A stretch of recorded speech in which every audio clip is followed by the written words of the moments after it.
Welcome back, everybody. Rich Brubaker, founder of Collective Responsibility with AsktheCollective 34.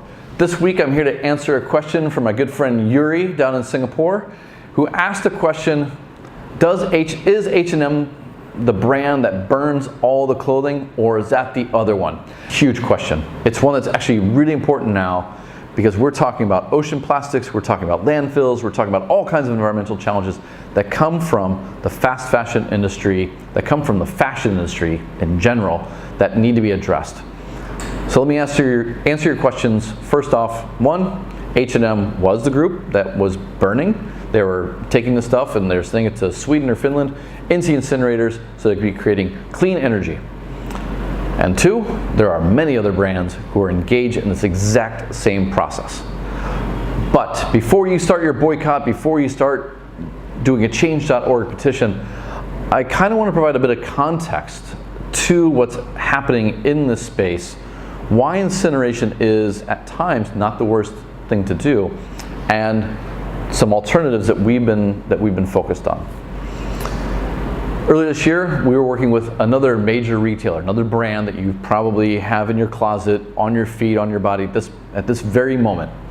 And they had asked us within China, what are their options to dispose of inventory left over in their warehouse? There was no single material, there was no single item, it wasn't a single SKU, it was dozens, hundreds of different things, different quantities, different sizes, different materials, and different conditions. That means there's no one single recycler.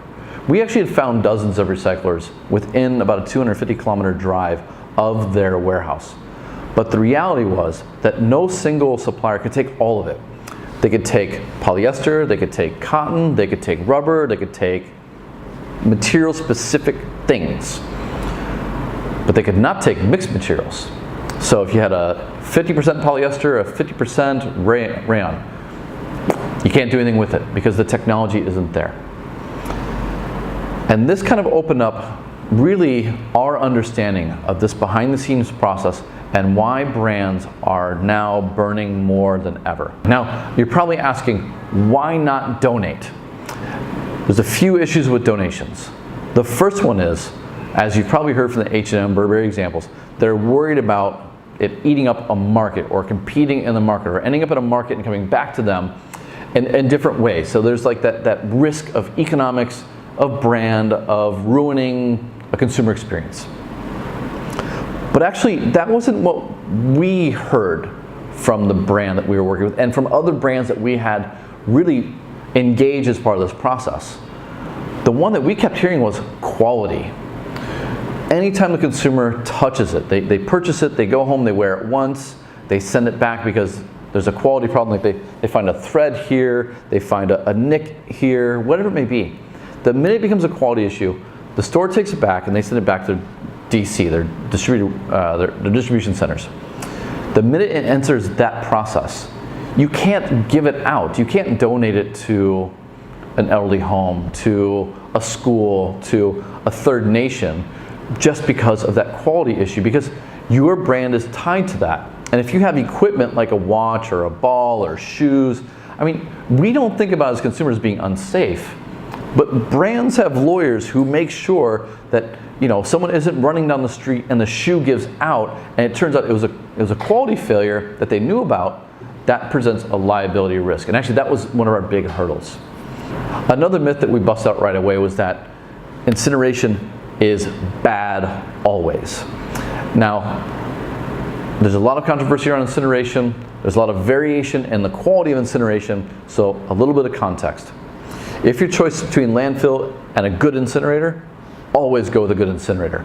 But the question then becomes, if the balance between a quality incinerator and recycling, the first question you have to answer is, what's the quality of recycling? What does that recycling process look like? Because there's a lot of myths that magic happens from the minute you take a product back and recycle it and turn it into a new product. The whole circular economy idea, there's a lot of challenges there, because the reality is when you go and spend time in these recycling centers, the amount of energy, water, chemicals, and emissions, air, water, and otherwise, that are coming out of these facilities, when you balance that against an incinerator that is well run, is providing clean energy when the other alternative would be either coal, nuclear, or hydro, it becomes a much more difficult decision to make. And I'm not here to say which is better than the other. However, in the vast majority of cases, out of the dozen or so centers that we went to, I am confident in saying that there was a business case, an environmental case for incineration, that it was the better option. So, donations don't always work, recycling is not always the best, we definitely don't want a landfill, but the brands need to do something. And where some of the more interesting conversations started to take hold as part of this process was when you had the supply chain managers, the brand managers, and the sustainability managers looking at each other going, how can we start to dematerialize? How can we start to redesign?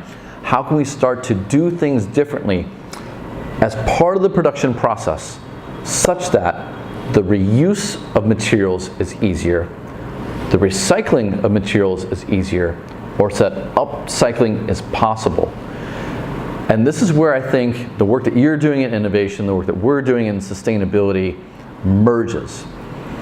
Because what we're starting to see is be it through 3D printing or through new materials that don't need adhesives, for say shoes, there's a lot of work that's happening here in biomaterials, adhesives, product, process, to make the deconstruction or at least the reuse of these materials better. And it's important for me to kind of talk about this towards the end, because my feeling is that right now we are in a world where recycling is still seen as an option before improved design, before better quality materials, before real quality of product to the market.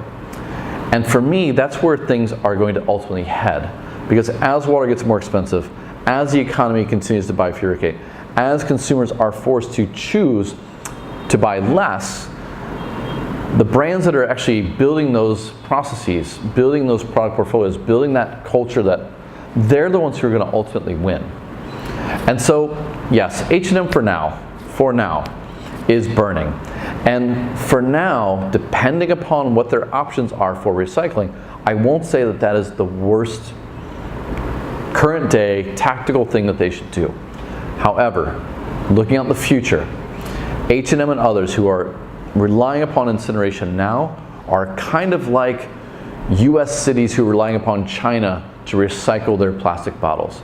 There's an end point coming, and the question for me is going to be, what should brands be doing to not just get away from landfill and incineration, but to get away from the idea of recycling as well?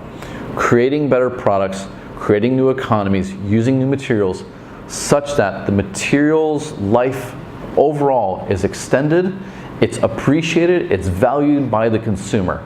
So with that, thank you very much for your question. I hope I answered it. If not, please leave a comment in the response below. I will make sure that you know that this is out.